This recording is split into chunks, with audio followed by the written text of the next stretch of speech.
Hello दोस्तों, आज हम बात करेंगे एक बहुत ही खास पेशेंट के बारे में जिन्होंने हमारे clinic F U India hair transplant Kolkata से हेयर ट्रांसप्लांट सर्जरी कराई थी, क्योंकि उन्हें काफी समय से हेयर फॉल की प्रॉब्लम थी और आज उनका रिजल्ट आ चुका है। काफी अच्छा रिजल्ट आया है, तो उनसे जानेंगे कि कितना अच्छा वो कॉन्फिडेंट फील कर रहे हैं, कितना अच्छा फील कर रहे हैं और किस तरीके से उनको हेयर फॉल की प्रॉब्लम थी, कब से हेयर फॉल की प्रॉब्लम थी, तो और उन्होंने इस 6 महीने के दौरान उनका जो एक्सपीरियंस था उसके बारे में आज हम बात करेंगे। तो जिस पेशेंट की बात कर रहा हूँ मैं वो है मिस्टर जयदीप जी, जो बॉलीवुड में जिनका काम है बॉलीवुड में शूटिंग का काम करना एज अ कैमरामैन। और जैसे कि आप लोग जानते ही है, बॉलीवुड में जब शूटिंग करते हैं तो काफ़ी लेट नाइट तक शूटिंग होती है, खाने पीने का इतना टाइम नहीं होता, तो जिसकी वजह से इन्हें काफ़ी समय से हेयर फॉल की प्रॉब्लम थी और काफ़ी इनका जो हेयर है रिसीड हो चुका था। हेलो फ्रेंड्स, मेरा नाम जयदीप दास है। मैं आज ही आया हूँ एफयू इंडिया में। इसका पहले तो बहुत ही हेयर फॉल हो रहा था, तो इसके लिए बहुत प्रॉब्लम में था। तो मैंने क्या किया, तो मैं यहाँ पे एक बार देखा था, ऑनलाइन भी देखा था, मैं यूट्यूब में देखा था, तो यूट्यूब से देख से मैं फ़ोन करके आया था यहाँ पे। तो फिर डिस्कशन करके मैं यहाँ से बात करके आज मैं डेट लिया। आज मेरा सर्जरी जो हुआ है आज ही कंप्लीट हुआ है। नो पेन, कोई पेन नहीं है, सच बात है, कोई भी पेन नहीं है। और लाइन्स भी देख सकते हो, बहुत ही अच्छा आया है। और यहाँ का जो सर्जरी किया है मेरा, जो डॉक्टर वो बहुत फ्रेंडली थे और जो सपोर्टिंग जो थे वो भी बहुत फ्रेंडली थे। और एक बात है, यहाँ पे मेडिसिन भी मुझे मिला है फ्री में, जो पैसा नहीं मिला है। और इसके बाद बावजूद भी PRP भी है। और अभी सर्जरी कंप्लीट हुआ है, तो सर ने समझाया कैसा रहना है कैसा नहीं रहना है। और सच बोलने से मैं कितना बजे आया था सुबह, यहाँ पे मैं हैदराबाद को आया था, तो मेरा सर्जरी लंच ब्रेक लेके 1 घंटा लंच ब्रेक लेके भी मेरा सर्जरी यहाँ पे 4 बजे खत्म हो गया। और बहुत अच्छा सर्जरी हुआ है। Thank you FU India. तो जैसे कि आपने देखा कि मिस्टर जयदीप जी का रिव्यू काफ़ी अच्छा रिव्यू था उनका। सर्जरी हमने जैसे परफॉर्म की थी, उन्हें किसी प्रकार की कोई प्रॉब्लम नहीं हुई थी। तो मैं अपने पेशेंट को यही बोलना चाहूँगा कि जिन लोगों की भी ग्रेड 7 बार्डनेस होती है, तो उन लोगों को लगता है कि हम लोगों का पूरा एरिया जो है कवर हो जाएगा, है ना। लेकिन ऐसा नहीं है। ग्रेड 7 बार्डनेस में रूट्स की रिक्वायरमेंट काफ़ी होती है और डोनर एरिया काफ़ी कम होता है। तो पूरा फील करना, पूरा फुल फील करना या उतनी अच्छी डेंसिटी देना इतनी अच्छी पॉसिबल नहीं है। कई जगहों में, कई क्लिनिक्स में ऐसा बोलते हैं लोग कि हम अच्छे से आपकी डेंसिटी दे देंगे, पूरा एरिया कवर कर देंगे, बट ये पॉसिबल नहीं है, लोगों को बहकाया जाता है। लेकिन मैं आपको सही सलाह दूंगा ऑलवेज कि जो भी ग्रेड 7 के बार्डनेस होते हैं उसमें हम लोग पूरी कोशिश करते हैं अपनी तरफ से कि हम आपको बेस्ट से बेस्ट डेंसिटी दे सके और जो मैक्सिमम एरिया है उसे कवर कर सके, राइट। तो जब भी आप लोगों को कोई प्रॉब्लम होती है हेयर फॉल से रिलेटेड या कोई भी डाउट्स होते हैं, तो आप लोग जरूर डॉक्टर से कंसल्ट करें ताकि आप लोगों को एक सही गाइडेंस मिले। जैसे कि मिस्टर जयदीप जी हमारे पास आए, उन्होंने कंसल्ट किया और हमने उनकी एक परफेक्ट सर्जरी परफॉर्म की, जिससे उनका रिजल्ट भी काफ़ी बेहतर आया, जो आप अभी देख पाएंगे, उनके मुँह से सुनेंगे इस रिव्यू में कि किस तरीके से उनका रिजल्ट आया है। तो चलिए जानते हैं इस वीडियो में।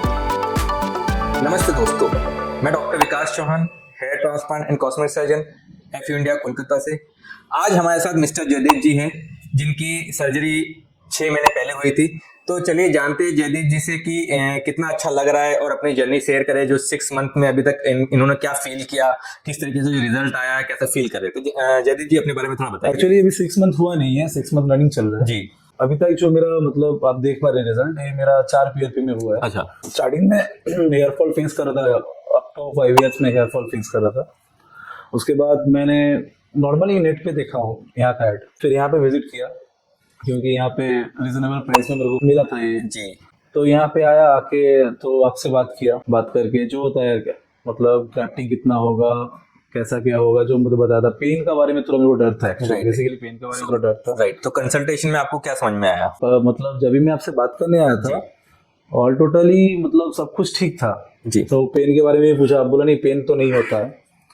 तो जब मैं मतलब ट्रांसप्लांट का डे में थोड़ा नर्वस था, लेकिन सच बात है, नो पेन, कोई पेन नहीं है। पहले एनेस्थीसिया में थोड़ा पेन होगा, लेकिन आप सामने ही रहते हो जी, वो मेरे को क्लियर कर दिया था। थोड़ा सा जो छुट्टी काटता है सब पेन होता है, नॉर्मली इंजेक्शन घुसता है जो पेन होता है। फर्स्ट एनेस्थीसिया, सेकंड एनेस्थीसिया में लो, थर्ड में एकदम पेन नहीं था, पेन बिल्कुल नहीं था, राइट। और ये सच बात है, यहाँ से मैं हेयर ट्रांसप्लांट करके यहाँ से मैं ऑटो करके मेट्रो पकड़ा था, राइट। मैं नो उबर नो कैब कुछ नहीं, मतलब काफी कंफर्टेबल फील किया। हाँ ऑब्वियसली, मैं कैब पहन के जो आप लोगों को सर्जरी कैब वालों प्रोवाइड किए थे, राइट, वही कैब पहन के मैं गया था। तो नॉर्मली मेरे को कुछ फर्क नहीं पड़ा, कुछ नहीं। और मेरे को हाँ एक चीज का डर था कि एनेस्थीसिया का पावर अगर कम होगा तो पेन आएगा, इसलिए आप मेरे को पेन किलर प्रोवाइड किए थे, लेकिन मेरे को खाने का जरूरत नहीं पड़ा जी। मैं 3 दिन घर पे था, उसके बाद मैं ड्यूटी ज्वाइन किया था। राइट।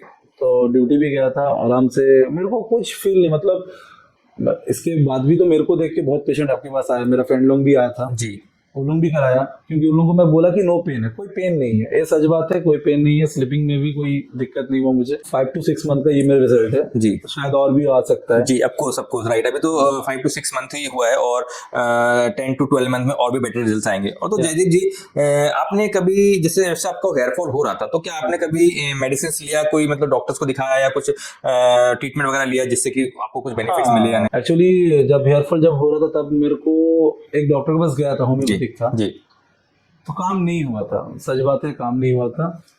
तो उसके बाद बहुत ज्यादा ही हेयर फॉल हो रहा था, तो फिर जब एरिया थोड़ा खाली होने लगा, जब बाइलनेस बढ़ने लगा। हाँ बढ़ने लगा एक्चुअली, तभी मेरे को बहुत सारा मिला था क्लिनिक का एड्रेस जी कोलकाता में। राइट।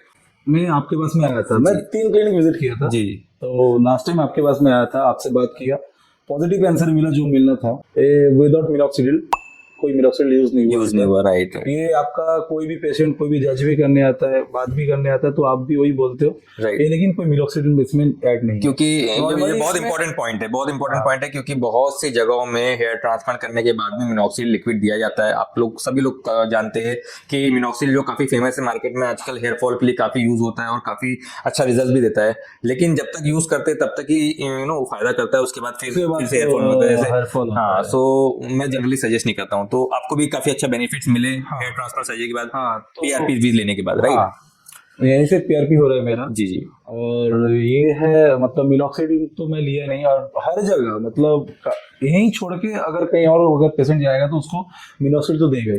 राइट। और भी बहुत कुछ मेडिसिन होता है, मैं अपना आँख से देखा भी हूँ। तो क्या सजेस्ट करना चाहेंगे आप हमारे हाँ, व्यूअर्स तो को, क्योंकि वो लोग obviously- बहुत डरते हैं, घबराते हैं सर्जरी करने के लिए, राइट? नो पेन, कोई पेन नहीं है, यहाँ पे आओ सर्जरी कराओ। और दूसरा बात है कि सर्जरी के बाद तुमको लगेगा इतना मेडिसिन खाना पड़ेगा, मुझे खाली नाम लेके ही बोलता हूँ, जी। मैं एक ही टैबलेट खा रहा हूँ, फॉलियर खा रहा हूँ, जी नॉर्मली फॉलियर खा रहा हूँ, और नो कोई भी मेडिसिन मैं नहीं ले रहा हूँ। और फॉलियर से ही जो भी है ये ग्रोथ, फॉलियर ट्रांसप्लांट के बाद जो भी है ये फॉलियर के ही है।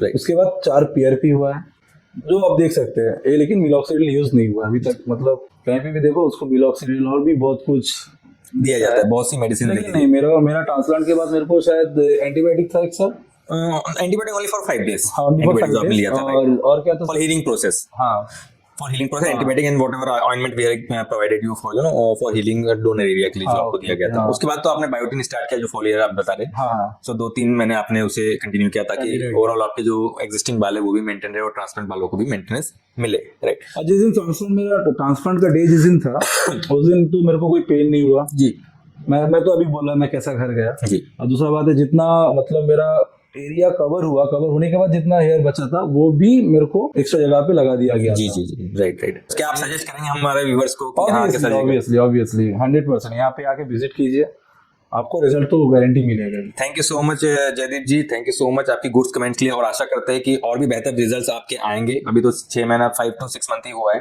सो गाइस यही बोलना चाहूंगा मैं आप लोगों को भी हेयर फॉल की समस्या है या हेयर ट्रांसप्लांट आप कराना चाहते हैं तो एक बार डॉक्टर से आके कंसल्ट करें, हमारे क्लिनिक में आए कंसल्ट करें, आप लोगों को सही गाइडेंस मिलेगा। तो thank you so much Jaideep ji, thank you guys, thank you so much. Thank you.